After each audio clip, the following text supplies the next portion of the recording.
জানেন অবৈধ, তাও এই ভাটায় কেন কাজ করছেন? আমার পেটে খাবার লাগে। এই ভাটার মালিক কে?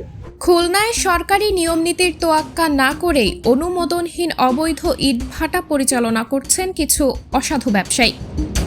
এসব ইটভাটার কারণে ব্যাপকভাবে বায়ু দূষণ হচ্ছে। দূষিত বায়ুর প্রভাবে কৃষিজমি, পরিবেশ, জীববৈচিত্র্য ও জনস্বাস্থ্য চরম হুমকির মুখে। এসব ভাটার নির্গত ধোঁয়ার কারণে ফসলি জমির ফলন অর্ধেকে নেমে আসছে। পরিবেশ বান্ধব চিমনি ব্যবহার না করে অনেক ভাটায় ড্রাম চিমনি ব্যবহার করে কাঠ পোড়ানো হচ্ছে দেদারসে।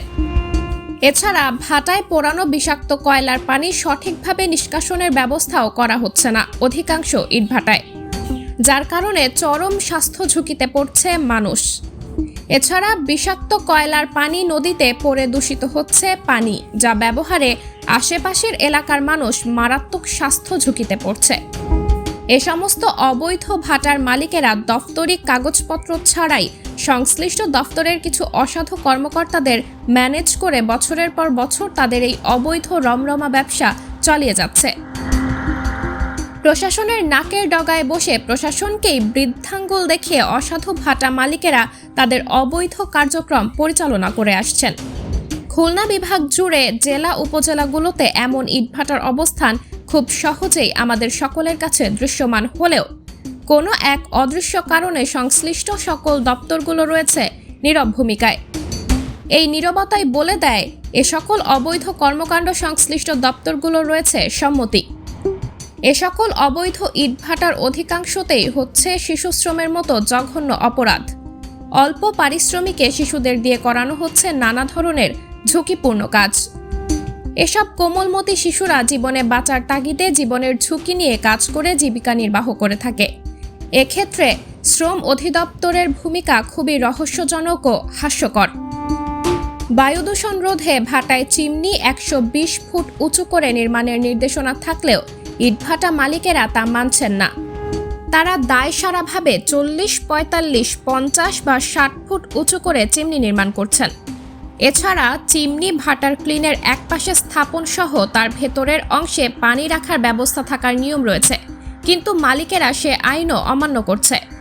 পানির ব্যবস্থা রাখলে কার্বন ডাই অক্সাইড তৈরি কম হয় এবং পরিবেশ বান্ধব সাদা ধোঁয়া বের হয়।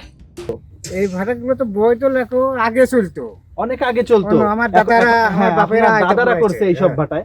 এখন তো জিগজ্যাগ ভাটা চলে, এগুলোর কি কোনো বৈধতা? এটাতে যে আপনারা যে কাজ করছেন আপনাদের তো জীবনের নিরাপত্তা নাই। দেশের বিভিন্ন স্থানে বেপরোয়াভাবে ইটভাটা স্থাপন হচ্ছে। যে ভাটাগুলোর কোল ঘেঁষেই রয়েছে শিক্ষা প্রতিষ্ঠান, 3 ফসলের জমি, সরকারি সড়ক, ঘনবসতিপূর্ণ এলাকা, আশ্রয়ন প্রকল্প, কমিউনিটি ক্লিনিক, দাতব্য চিকিৎসালয়, ক্লিনিক, হাসপাতাল, মসজিদ, মন্দির, হাটবাজার সহ অনেক গুরুত্বপূর্ণ স্থাপনা। এছাড়া নদীর সরকারি সম্পত্তি দখল করেও ইটভাটা স্থাপন করতে দেখা যায় হরহামেশাই। অধিকাংশ ইটভাটার সামনে কয়লা স্তূপ লোক দেখানোর জন্য রাখা থাকলেও চুল্লিতে জ্বলছে হাজার হাজার টন নিষিদ্ধ জ্বালানি কাঠ। জানা যায় প্রতি 1 লাখ ইট পোড়াতে কাঠ পড়ে থাকে 1000 মন। সেই হিসাবে দেশে প্রতি মৌসুমে হাজার হাজার কোটি মন কাঠ পুড়িয়ে ফেলা হচ্ছে অবলীলায়। ধ্বংস হচ্ছে বনজ সম্পদ, বাড়ছে বাতাসে কার্বন ডাই অক্সাইডের পরিমাণ, কমছে অক্সিজেন। এভাবে চলতে থাকলে এ সকল ইটভাটাই ডেকে আনবে বিভিন্ন প্রকার মহামারী। সাবরিনা জলিল, সবার কথা।